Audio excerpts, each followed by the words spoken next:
اجي نشوفوا الكراغله اش واقع عندهم. 15 يوم ناكلوا بعضانا. هذا الشعب تعيشوا معاه. هذا الشعب شوف الجوع والامبيونس. شوف خلات وجنات.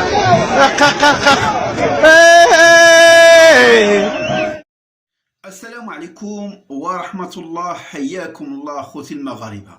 دائما بعض المغاربة كيقولوا بأن الأسعار غالية في المغرب، الأسعار مرتفعة خاصة في هذا الشهر رمضان يدخل عليكم بالصحة والسلامة، ولكن كيتبين بأن المغرب أغنى دولة في العالم العربي. المهم أخوتي نسمعوا الاخ الدكتور معتوق ونكملوا بشي امور بحال هكا. وكاين واحد القنبله وبعض الجيران سامحهم الله ويستغلوا ذاك الكلام ويقول لك هالمراركه كيموتوا بالجوع. لا، حنا عندنا مطيشه ب 10 درهم ولكن ما كنموتوش بالجوع. غتمشي للسوق تلقى عامره لك مطيشه. ما عندناش الجوع، اللي عندنا سوء التدبير. ما عندناش الجوع، عندنا الخير في البلاد. حتى نموتوا تموت هذه البلاد كلها ويبقى عندنا الخير، لان عندنا هذا ديال طبيعه الارض ديالنا.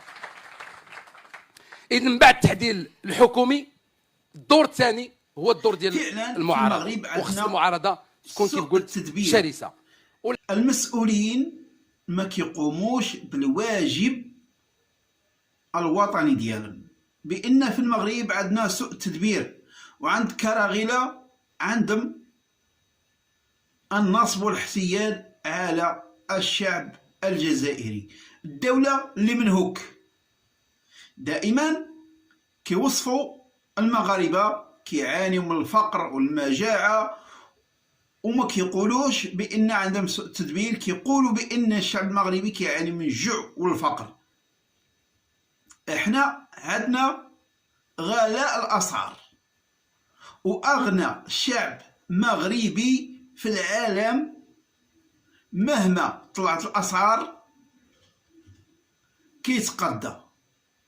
فهاد شهر رمضان كنشوفوا جميع المحلات التجارية عليها الدحاس، الناس كتشري الحمد لله، الفلوس موجودة، واخا غلاء الأسعار، واخا البطاطا ب 8 دراهم، واخا مطيشة ب 10 دراهم، واخا البصلة ب 15 دراهم 18 دراهم، ولكن المغاربة قادين بالمسؤولية ديال الأسر. ما عندناش الفقر في المغرب كما غنشاهدوا تصريحات ديال الشعب الجزائري اللي هو دائما كيقول بأنه عايش بسلام وبخير، وعمم الطيط دائما متهلي فيهم. واخا اجي نشوفوا الكراغله 15 يوم ناكلوا بعضانا. هذا الشعب تعيشوا معاه.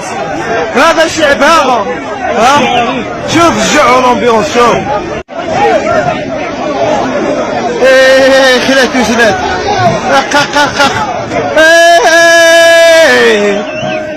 15 يوم ناكلوا بعضانا. هذا الشعب تعيشوا معاه. هذا الشعب شوف الجوع والامبيونس. شوف رسالة ديك الكراغله يدخلوا سوق راسهم يشوفوا المشاكل ديال بلادهم. المغاربه ما شكاوش على شي دوله، وفعلا خوتي العزاز راه المغاربه اغنى شعب في العالم، وكل شيء متوفر في الدوله. ما عندناش الخصاص، الزيت كاين، السميد كاين، كل شيء كاين في اي محل تجاري كتلقى الخير متوفر. لهذا كنأكد للمغاربه حنا اغنى شعب في العالم وعايشين بخير والحمد لله.